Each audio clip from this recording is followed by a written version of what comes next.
참 성전이신 예수 그리스도라는 제목으로 우리 하나님 말씀 함께 나누도록 하겠습니다. 우리가 지난 시간에 예수님께서 가나의 혼인잔치에 참석하여서 물을 포도주로 만드는 사건을 우리가 함께 살펴보았습니다. 이것은 바로 흥이 깨어져 버린 우리 인생, 그 가운데 하나님께서 예수 그리스도를 보내주시사 그분을 통하여 우리의 삶에 기쁨의 잔치를 회복시켜 주신다라는 것을 바로 보여주는 사건이 예수님께서 물을 포도주로 만드는 사건이었다는 것입니다. 그래서 정말 하나님께서 우리 가운데 원하시는 삶은 기쁨의 잔치를 하는 삶인 것입니다. 또 우리가 교회 이름을 기쁜 우리 교회로 지을 때도 제가 하나님 말씀을 묵상하면서 받았던 그 뜻은 무엇인가 하면 바로 너희 가운데 원하는 나의 뜻은 바로 재앙이 아니라 축복이고 여호와를 기뻐하고 우리에게 맡겨진 삶을 기뻐하는 것이다 라는 것입니다. 바로 그 기쁨을 회복시켜 주시는 분이 바로 예수 그리스도인 우리가 살펴봅니다. 자, 그리고 나서 오늘 예수님께서 이제 성전에 가셔서 성전에서 시위하시는 장면이 등장하죠. 이제 어떤 사람들은 성전을 청결하게 하셨다. 또 어떤 사람들은 성전을 파괴한 사건이다. 이렇게 말하기도 하는데 가장 아마 좋은 표현은 성전에서 예수님께서 시위를 하셨다라는 것으로 보시면 좋을 것 같습니다. 그런데 성경을 조금 관심 있게 이제 보시는 분들이라면 조금 이제 궁금한 점이 하나 생깁니다. 그것은 무엇인가 하면 마태, 마가, 누가복음에 보면 예수님께서 이 성전을 청결한 사건이 성전에서 시위한 사건이 등장하는데 예수님의 3년의 공생애의 맨 마지막에 이루어진 사건으로 그리고 있습니다. 예수님께서 예루살렘에 입성하시고 거기 있는 백성들이 이제 호산나 다윗의 자손이요 외치고 나서 예수님께서 예루살렘 성전으로 들어가셔서 거기를 청결케 하시고 시위하시고 이런 사건을 이제 표현합니다. 그런데 요한복음에서는 예수님의 이 성전 시위 사건이 예수님의 그 사역의 초반부에 이제 등장을 하는 것입니다. 그래서 신학자들마다 의견들이 다 다른데 이제 복음주의 신학자들이 깊게 연구하여서 이제 내린 결론, 공통적으로 인정하는 세 가지 사실 중에 하나는 첫 번째로는 이제 신학자들마다 이렇게 이제 해석을 하는 것입니다. 예수님께서 3년의 공생애 가운데 두 번 성전에서 시위하는 사건이 있었다. 예수님의 사역 초기와 말에 두 번 있었다. 이렇게 이야기하기도 하는데 그것이 아니라 한 번 있었다는 것입니다. 그리고 두 번째로는 이 성전 시위 사건은 예수님의 공생애의 마지막 주간에 있었던, 십자가에 달리기 전에 마지막 주간에 있었던 일이었다는 것입니다. 세 번째는 요한복음에서 이것을 예수님의 사역의 이 앞부분에 이제 등장시키는 것은 그것은 어떤 그 시점을 변경할 의도로 그런 것이 아니라 요한이 자신의 저작 의도에 맞게 바로 예수가 그리스도라는 사실을 우리 가운데 증거하기 위해서 이것을 순서상으로 역사적 순서가 아니라 어떤 의미의 순서, 요한이 증거하고자 하는 그 의미의 순서에 의해서 초반에 이 사건을 배열하고 있다는 것입니다.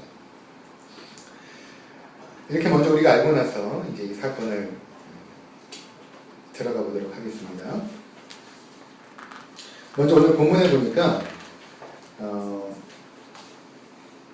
13절에 6월절이 가까운 줄 이렇게 말하고 있습니다. 6월절이 가까운 줄. 그래서 요한복음에서는 특별히 유대인의 명절과 예수님의 그 표적 사건을 연결하는 그런 장면들이 나오는데 그것은 바로 이 예수님의 성전 시위 사건을 6월절을 배경으로 이해할 것을 우리 가운데 가르쳐 주는 것입니다. 또 23절에 보시면 2장 23절에도 6월절에 예수께서 예루살렘에 계신 이렇게 말하고 있죠. 그러니까 지금 6월절이 13절에 등장하고 23절에 등장한단 말이에요. 그리고 그 사이에 예수님의 성전 시위 사건이 이제 등장하는 것입니다. 이것은 유대인의 이제 문화 구조 가운데 어떤 문화 구조가 있냐면 수미상관이라는 문학 구조가 있습니다. 수미상관법. 그러니까 머리 숫자, 꼬리 밑자죠. 그래서 이 머리와 꼬리가 양쪽에 배치되어 있고 이 사이에 어떠한 내용을 집어넣는, 어떤 사람들은 샌드위치 기법이다 이렇게 말하기도 하는데, 이 수미상관 기법을 지금 사용하여서 이 안에 들어있는 이 내용을 바로 6월절을 배경으로 여러분들이 이해해야 된다라는 하나의 문학적인 장치인 것입니다.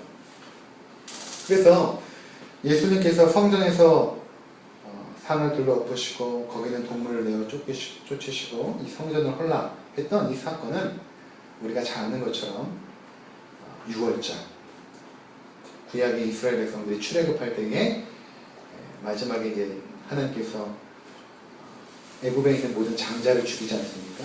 그때 하나님의 백성들은 어린 양의 피를 인방과 문설주에 바르죠. 그렇게 되면 하나님의 심판이 넘어가는 거죠. 그래서 패스오버, 영어로 6월절, 넘어갈 월 해서 6월절. 그러니까 우리가 이제 패스오버 하면은 뭐 어려운 단어가 아니라 우리가 카드놀이 할 때, 카드 게임 할 때 이제 패스하지 않습니까? 내가 넘어가겠다. 패스오버라고 하는 것이거든요. 넘어간다라는 의미입니다. 그러니까 하나님의 심판이, 하나님의 진노가 넘어가게 되는 그 6월절. 그것을 바로 배경으로 지금 이 장면이 펼쳐지고 있다는 것입니다. 자, 14절에 보면 예수님께서 이제 성전에 가시는데 성전에 소가 있고 양이 있고 비둘기가 있습니다. 또 장사하는 사람들이 있습니다. 왜 성전에 이러한 일들이 벌어지고 있는가? 이것은 우리가 먼저 구약에서 성전이 우리 가운데 어떻게 주어졌고 그 성전이 의미하는 것이 무엇인가를 먼저 이해하는 것이 굉장히 필요합니다. 하나님께서 이스라엘 백성들을 애굽에서 출애굽시키고 나서 그들을 하나님의 백성으로 이제 삼으시죠. 그래서 그들을 하나님의 백성으로 삼으실 때에 하셨던 그 방법이 바로 언약이라는 것이라고 우리가 이제 살펴본 적이 있죠. 기독교 핵심지의 편에 언약에 대한 부분을 여러분들이 들어보시면 잘 이해할 수 있을 것입니다. 그러니까 하나님의 백성이 아닌 사람들을 하나님의 백성으로 삼을 때 하나님께서 이 두 인격과의 관계를 법적인 양식으로 이제 맺어버리는 것입니다. 법적인 양식으로. 그래서 그것을 언약이라고 이제 하는 것입니다. 그래서 그 하나님께서 이스라엘 백성들에게 하나님의 백성으로 살아갈 그 법을 주시죠. 그것이 이제 율법인 것입니다. 그리고 나서 출애굽기에 보면은 율법이 등장하고 그 다음에 바로 어떤 장면이 나오냐면 성막에 대한 이야기가 나옵니다. 그것은 무엇인가 하면 너희가 나와 함께 하나님의 백성으로 살아가기 위해서는 내가 주는 그 법을 지켜야 되지만 또 하나는 나와 함께 연합하고 나를 경배하고 그리고 너희가 죄를 범했을 때 나에게 나와서 속죄하는 의식을 행해야 된다는 것입니다. 그러기 위해서 성전을 허락해 주신 것입니다. 그러니까 성전이라는 것은 아주 중요한 두 가지 의미가 있는 것입니다. 하나는 뭐냐면 바로 너희가 나에게 경배하고 예배하는 장소. 그것을 통하여 하나님과 교제하고 연합하는 장소라는 의미가 첫 번째로 있습니다. 그리고 두 번째로는 너희가 범죄하면 우리가 하나님과 함께 거하지 못하거든요. 범죄하여서 잘못을 범할 때는 성전에 와서 속죄 제사를 통하여서 흠없는 양이나 소를 드림으로 다시금 나의 백성으로 살아갈 수 있는 길을 하나님께서 열어두신 것이죠. 이렇게 하나님을 경배하고 또 속죄 장소의 장소로 하나님께서 성전을 이스라엘 백성들에게 이제 허락해 주셨다는 것입니다. 이것이 이제 광야 생활에 있어서는 이동식 천막으로 있다가 나중에 이제 가나안 땅에 들어가서 이제 솔로몬이 성전을 아름답게 짓게 됩니다. 성전이 세워지니까 이 성전이 바로 이스라엘 백성의 예배의 중심지이고 민족 정서의 중심지가 된 것입니다. 그리고 사람들이 이 성전을 너무나 사랑하였고 너무나 사모하였어요. 그래서 그들의 가장 큰 기쁨이 무엇인가 하면 바로 이 성전에 올라가는 것이었습니다.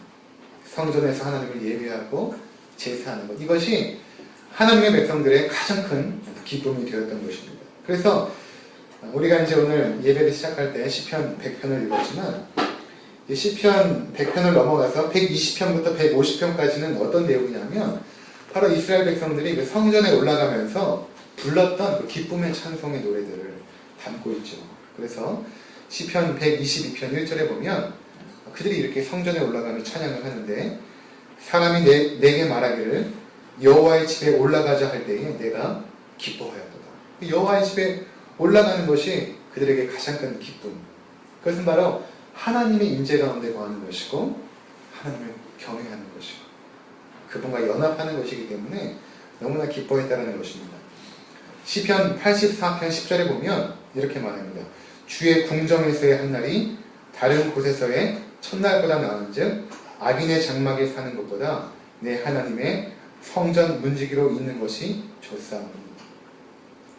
그러니까 하나님의 성전에서 한 날을 보내는 것이 악인의 장막에서 첫날을 보내는 것보다 더 기쁘고 행복합니다. 이렇게 고백했던 것입니다.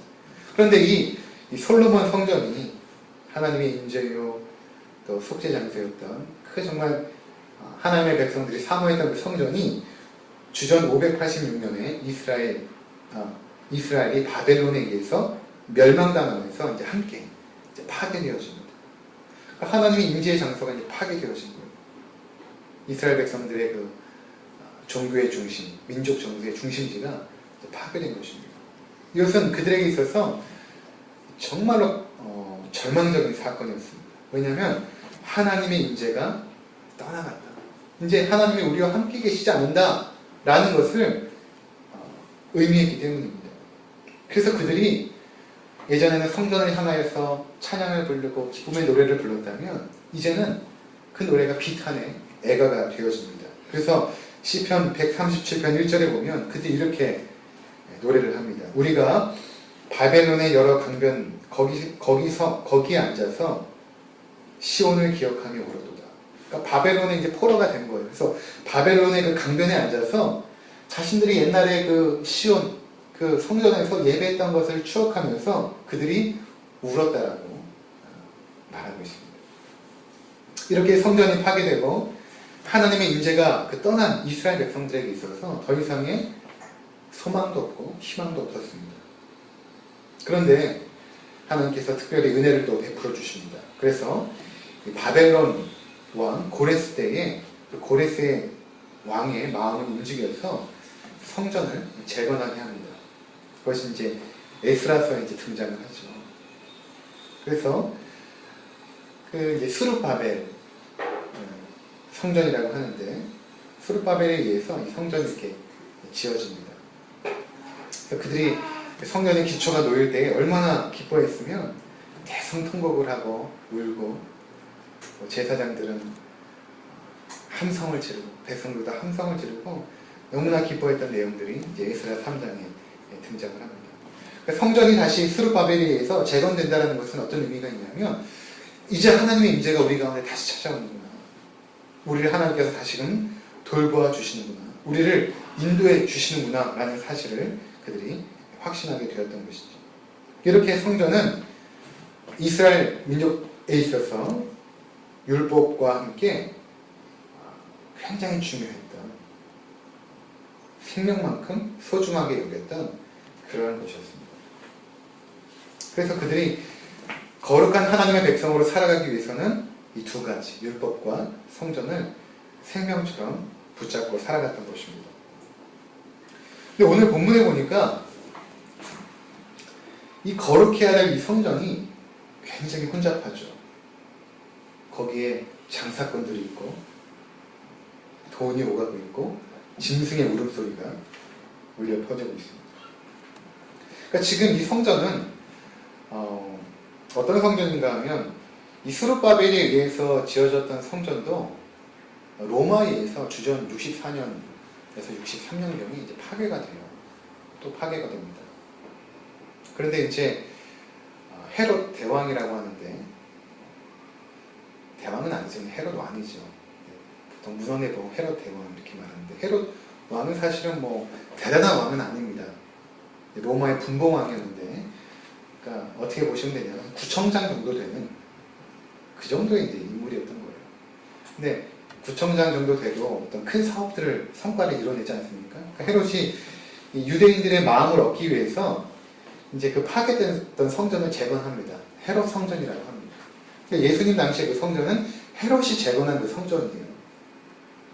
그래서 주전 한 20년 전부터 이제 짓기 시작하는데 이미 외관은 7년 만에 지었고 나중에 헤롯이 죽고 나서 주후 한 64년경 이 정도의 완공이 됩니다.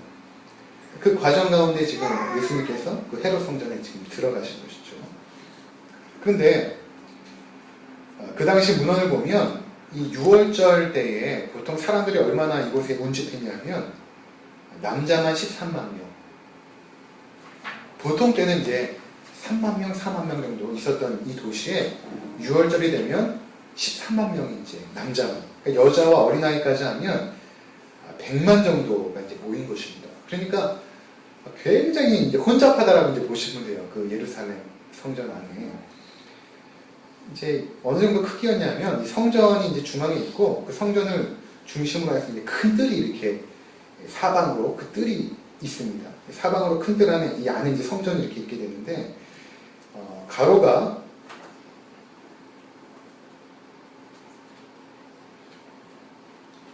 제가 내용이 많아서 이제 그걸 뺀다 보니 가로가 이제 300m, 세로가 아마 475m로 제가 기억을 하는데 그 정도를 이제 보시면 됩니다. 가로 300m, 세로 475m 이 정도로 이제 보시면 됩니다. 거기에 이제 수많은 사람들이 있는 것입니다. 그런데 사람들이 다 성전 안으로 들어갈 수는 없어요. 성전 안에는 제사장만 들어가게 돼 있고 지성소까지는 대제사장만 1년에 한 번 들어갈 수 있죠. 그 거룩한 성전에 아무나 못 들어갑니다. 그 성전 바깥쪽으로 이제 뜰이 있었는데 성전을 중심으로 해서 가장 가까운 뜰은 제사장만 들어갈 수 있는 제사장의 뜰이었고 그 앞에 남자들만 들어갈 수 있는 유대인 남자들만 들어갈 수 있는 이스라엘의 뜰 또는 남자의 뜰이 있었습니다. 그리고 그 남자의 뜰 바깥쪽에 여인들이 들어갈 수 있는 여인의 뜰이 있었고 그리고 이제 그 주변으로 이방인들이 올 수 있는 이방인의 뜰이 있었어요. 그러니까 성전 문을 열고 딱 들어가면 제일 먼저 만나는 게 뭐냐면 이 솔로몬의 행각이라고 해서 조금 높게 이렇게 위치하고 있는 천막이 그 위에 있고 그 솔로몬의 행각을 지나자마자 이방인의 뜰이 있는 것입니다. 그러니까 이 장사하는 사람들 어디 있었냐면 이 성전 문에 들어가자마자 이 행각 솔로몬의 행각 쪽에 그리고 이방인의 뜰 이쪽에 이제 장사하는 사람들이 쫙 있었던 것입니다. 그 사람들이 왜 지금 소를 팔고 양을 팔고 비둘기를 팔고 있는가? 그것은 왜 그런가 하면 그 당시에 이제 성전에 재물을 가지고 이제 오지 않습니까? 근데 6월절에는 유대인들뿐만 아니라 흩어져 있었던 유대인들까지 같이 옵니다. 그러니까 멀리서 이제 양이나 소나 이제 갖고 오는데 가난한 사람들은 이제 새를 가지고 오고 비둘기를 가지고 오는데 이것들이 이제 오다가 상처를 입게 되면 흠이 있으면 제물로서 불합격되는 것입니다. 대제사장이 이것을 검열을 합니다. 검열하다가 이것이 흠이 있다 하면 이제 거기서부터 가져왔는데 제사를 못 드리고 가는 것입니다. 그래서 그 당시에 이제 어떤 방법을 했냐면 바로 이 동물을 거기서 이제 팔게 된 것이죠.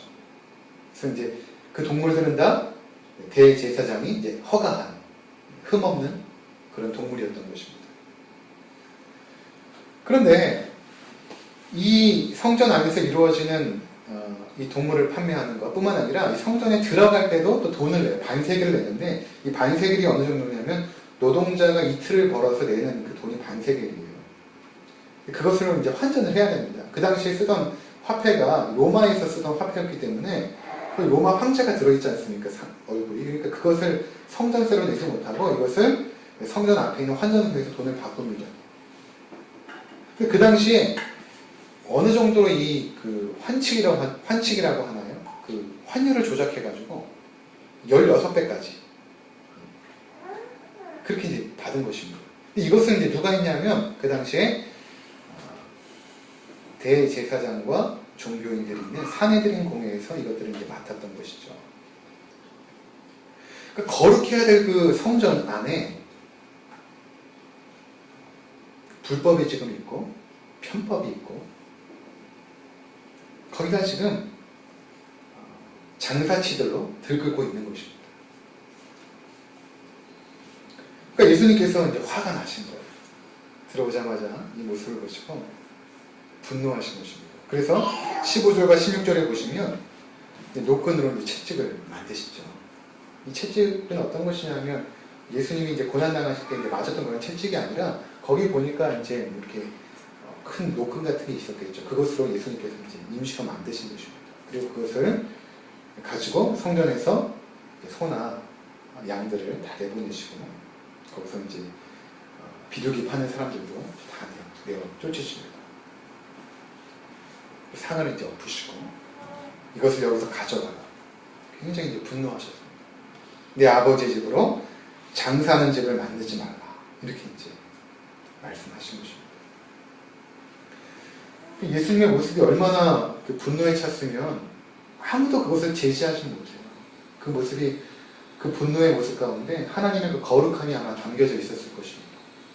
아무도 제지하지 못하고 예수님께서 그곳을 지금 소란하게 하시면서 시위를 하신 것이죠.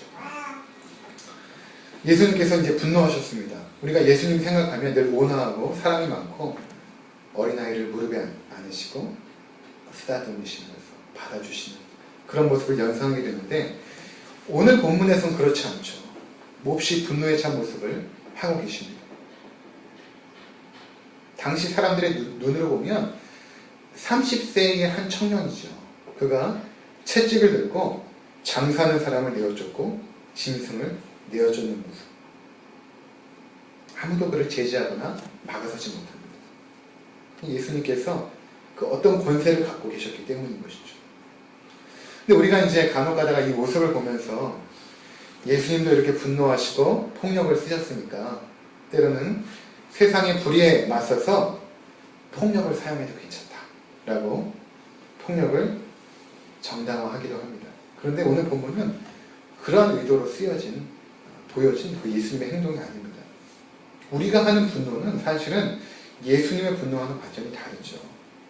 예수님은 철저하게 하나님의 영광이 가려졌을 때 분노하십니다.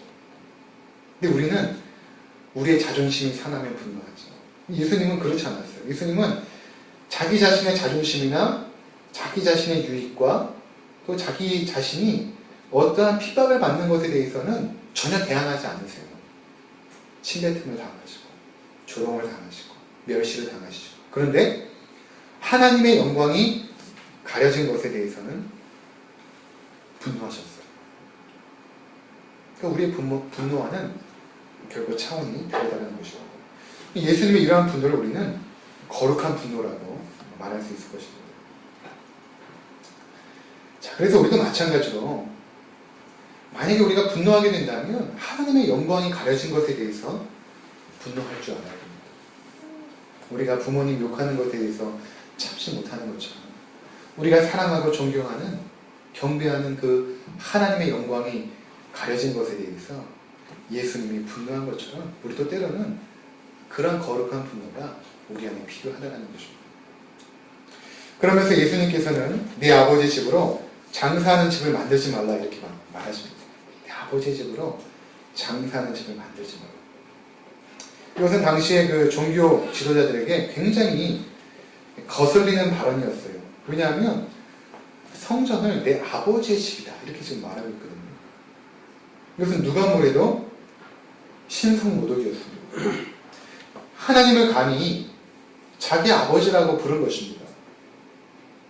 죄인의 입으로 감히 부를 수 없는 이름이었습니다. 그래서 여러분들 마태복음을 읽어보면 하나님이라는 단어가 잘 안 나와요. 천국 이렇게 말하죠. 하나님의 나라 이렇게 말하지 않고 천국 이렇게 하죠. 왜냐하면 유대인들에게 있어서 하나님이라는 그 단어는 감히 부를 수조차 없었기 때문에 이제 그런 것입니다. 근데 예수님께서 내 아버지의 집이라 이렇게 지금 말하고 있거든요. 하나님을.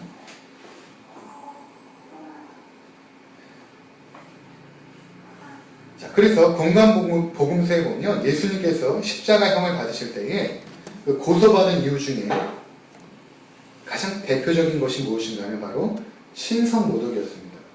그리고 오늘 본문에 나와 있는 성전모독주였습니다. 이 사람이 성전을 모독했습니다. 라는 것이 예수님께서 십자가형을 당하신 직접적인 이유가 된 것이죠. 자, 그리고 나서 이 소란이 이제 조금 잠잠해졌습니다. 그러자 종교 지도자들이 예수님께 와서 묻습니다. 18절을 보시면 이에 유대인들이 대답하여 예수께 말하기를 내가 이런 일을 행하니 무슨 표적을 우리에게 보이겠느냐. 아마도 그 사내들인에서 이제 파견된 그런 사람들인 것 같아요.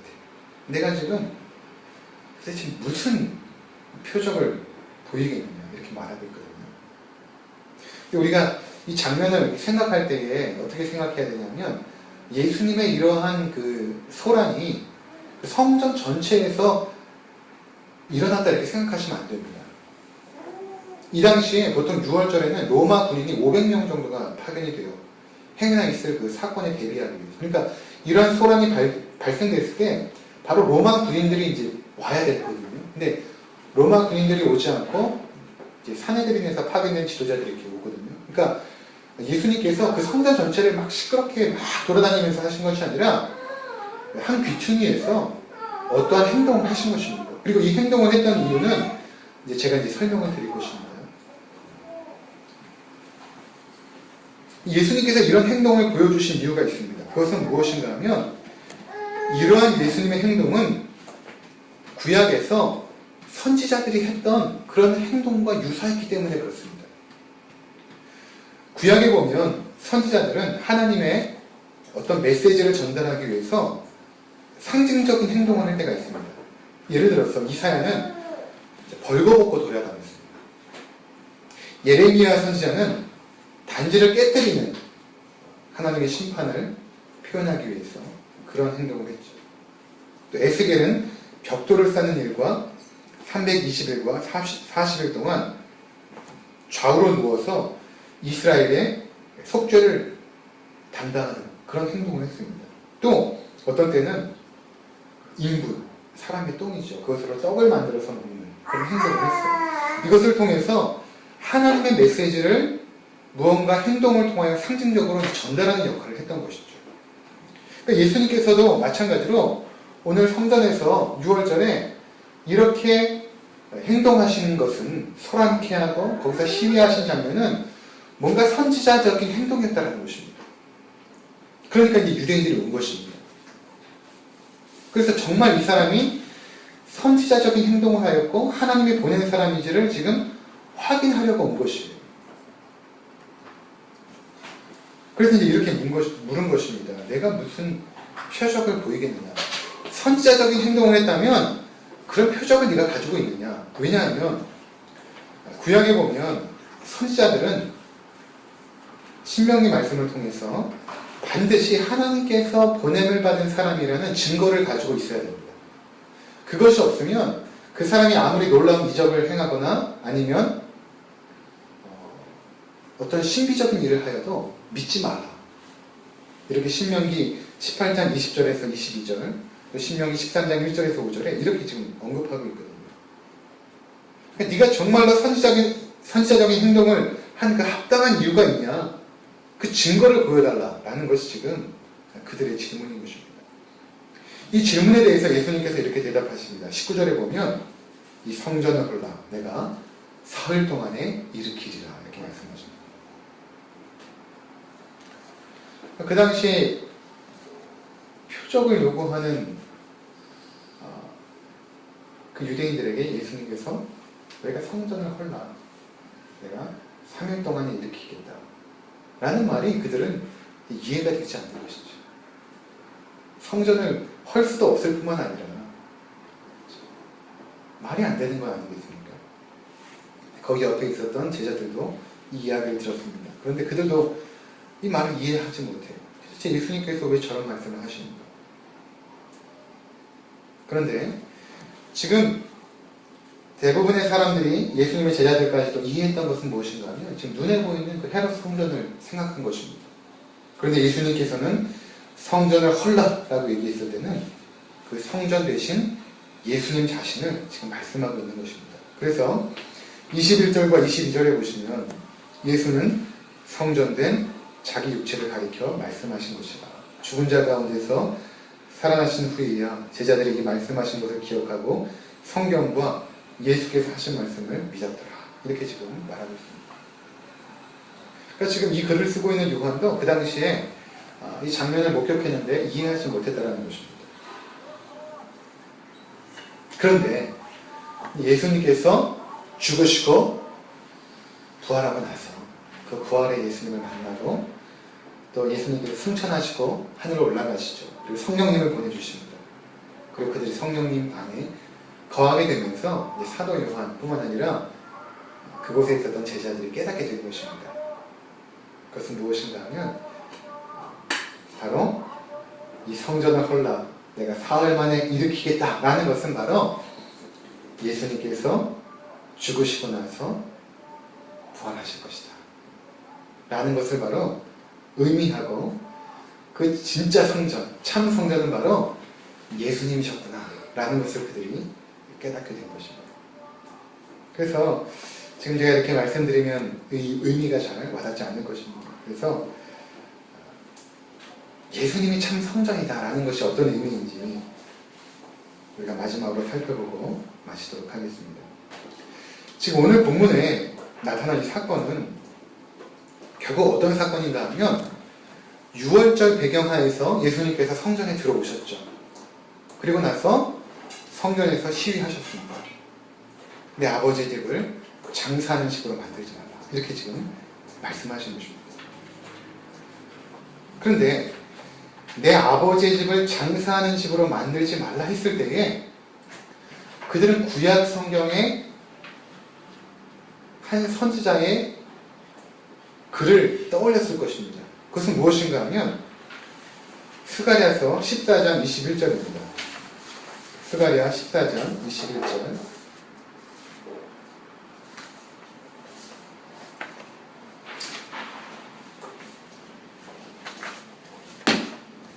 여러분들 프린터물에 있나요? 보시면서 스가랴 14장 21절에 보면 제가 이렇게 있습니다. 예루살렘과 유다의 모든 솥이 만군의 여호와의 선물이 될 것인즉 제사 드리는 자가 와서 이 솥을 가져다가 그것으로 고기를 삶으리라. 그날에는 만군의 여호와의 전에 가나안 사람이 다시 있지 아니하리라. 자, 마지막 부분에 그날에는 이렇게 나오죠. 그날에는 여호와의 전에 성전이죠. 가나안 사람이 다시 있지 아니하리라. 이렇게 나옵니다. 이제 이 개역 성경에는 가나안 사람이라고 표현이 되어 있지만 이 단어는 두 가지로 해석이 돼요. 하나는 가나안 사람이라는 단어도 되고 또 하나는 장사하는 사람이라는 의미가 있습니다.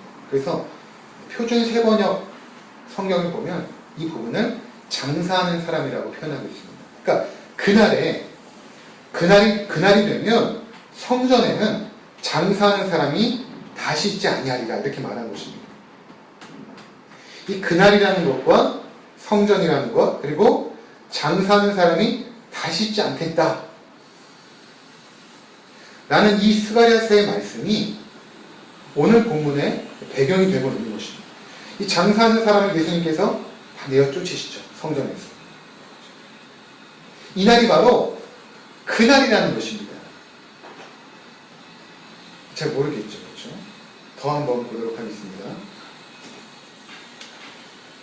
20절과 21절입니다. 스가랴 14장 20절과 21절 보면 그날에는 말 방울에까지 여호와께 성결이라 기록될 것이라 여호와의 전에 있는 모든 솥이 제단 앞 주발과 다름이 없을 것입니다. 그날이 또 등장하죠. 그날. 그렇다면 이 그날이 언제인가? 스가랴 13장 1절을 한번 보시기 바랍니다. 스가랴 13장 1절 죄와 더러움을 씻는 샘이 열리는 날. 이때가 바로 그날인 것입니다. 죄와 더러움을 씻는 샘이 열리는 날. 예, 스가랴 13장 1절 그날에 죄와 더러움을 씻는 샘이 다윗의 족속과 예루살렘 주민을 위하여 열리리라. 여러분 이걸 잘 기억해야 됩니다. 자, 그날에 성전에 장사하는 사람이 다시 있지 않을 것이다 라고 스가랴 선지자를 통해서 말했고, 또 하나는 그날에 죄와 더러움을 씻는 그 셈이 다윗의 족속과 예루살렘 주민, 하나님의 백성을 말해요. 하나님의 백성을 위해서 그날에 열려질 것이다 이렇게 말한 것입니다.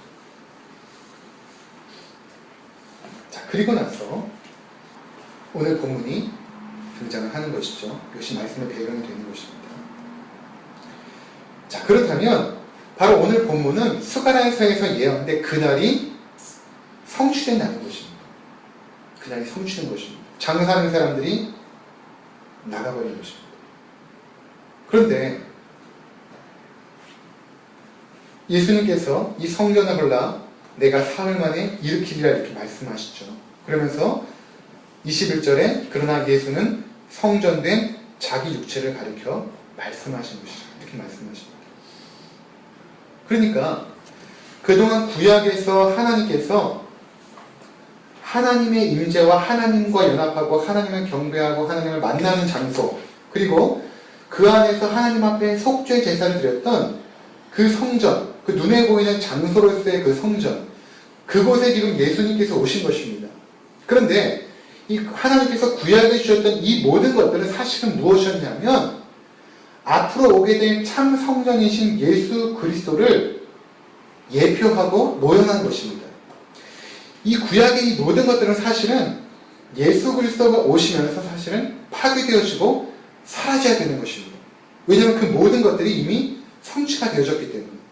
즉 예수 그리스도는 우리 가운데 성전이 되셔서 하나님과 연합하고 하나님을 만나게 되는 유일한 장소가 예수 그리스도고, 또 하나는 예수 그리스도의 죽으심과 부활이라는 그분의 십자가의 사역으로 말미암아 우리의 모든 죄가 완전히 사해지는 것입니다.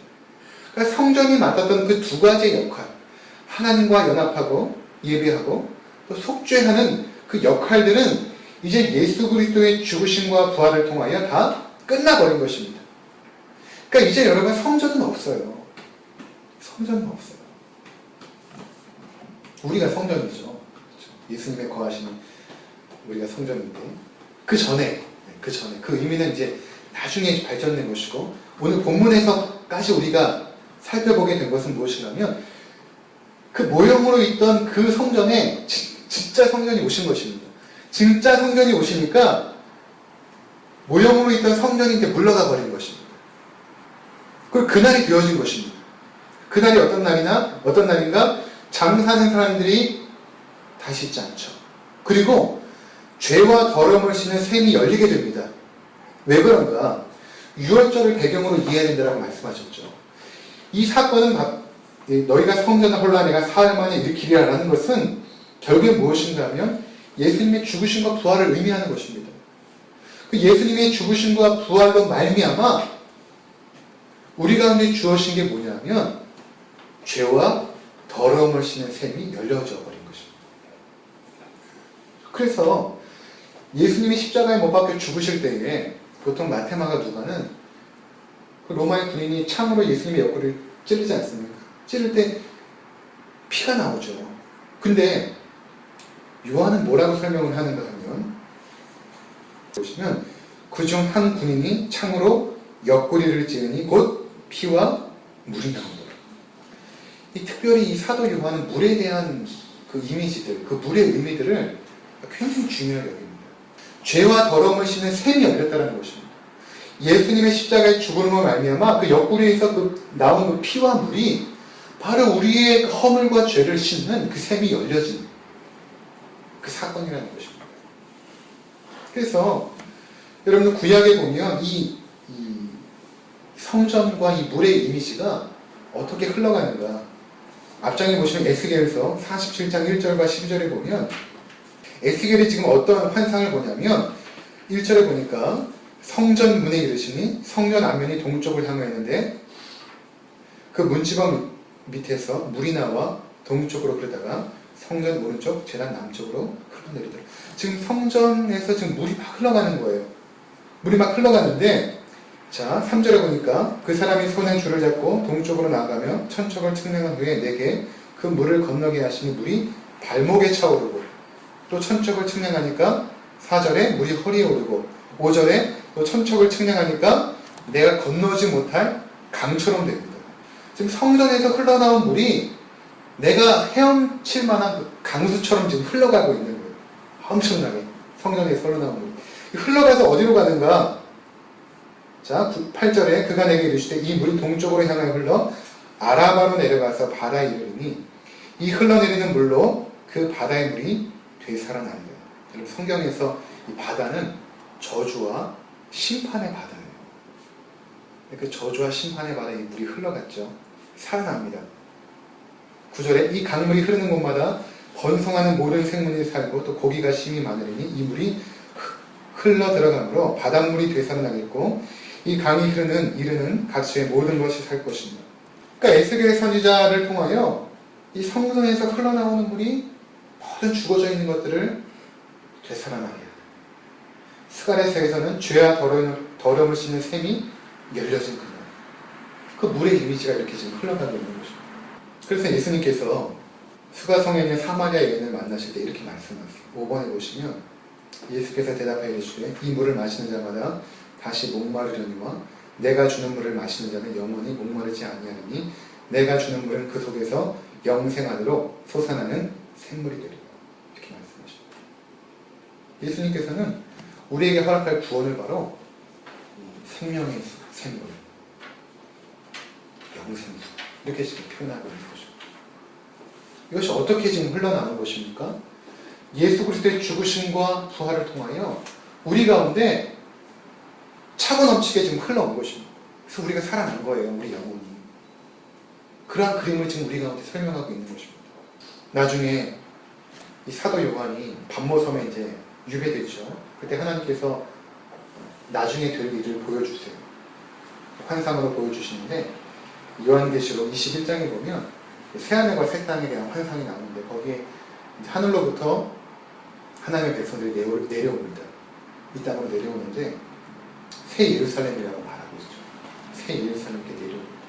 예루살렘의 가장 중요한 게 무엇인가 하면 성전이거든요.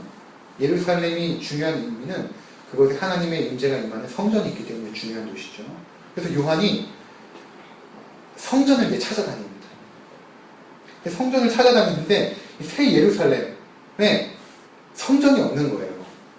이렇게 말합니다. 7번에 보시면 성 안에서 내가 성전을 보지 못하였으니 성전이 없어요. 성 안에. 이는 주 하나님 곧 전능하신 이와 및 어린 양이 그 성전이시니라. 참 성전이 무엇인가? 바로 전능하신 하나님 그리고 어린 양 예수 그리스도. 그분이 우리의 정말 참 성전이다 이렇게 말씀하십니다. 그리고 나서 요한계시록 22장 1절과 4절에 보면 또 그가 수정같이 맑은 생명수의 강을 내게 보이시니 지금 요한이 생명수의 강을 지금 보고 있습니다.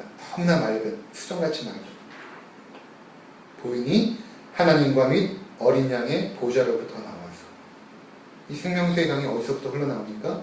하나님과 및 어린 양의 보좌로부터 흘러나온 그 생명수. 2절 길 가운데로 흐르더라. 강은 좌우에 생명나무가 있어 12가지 열매를 맺되 달마다 그 열매를 맺고 그 나무 잎사귀들은 만국을 치료하기 위하여 있더라. 다시 저주가 없으며 하나님과 그 어린 양의 보좌가 그 가운데 있으니 그의 종들이 그를 섬기며 그의 얼굴을 볼 터이여 그의 이름도 그들의 이마에 있으리라. 마지막 새하늘과 새 땅이 완성되는 장면에서 사도 요한이 보았던 것이 무엇입니까? 바로 그 보좌에서 흘러나온 그 보좌가 무엇입니까? 하나님과 어린 양 예수 그리스도. 거기서부터 흘러나온 그 생명수의 강이 모든 것들을 회복시키고 새롭게 하고 살아나게 하는 그 역사. 그 생수의 강이 지금 우리 가운데 흘러넘치는 거예요. 우리 가운데 온 것입니다. 그래서 우리 영혼이 살아나는 거예요. 자, 그래서 요한계시록 21장의 마지막에 봤던 장면은 창세기의 그 에덴이 회복되는 장면이거든요. 그 창세기의 1장이 회복되는 장면이거든요. 그 중간에 어떤 사건이 있는 것입니까? 바로 예수 그리스도의 죽으심과 부활 사건, 그 십자가 사건. 그것을 통하여 바로 우리 가운데 하나님 나라의 그 에덴이 회복된다는 것입니다.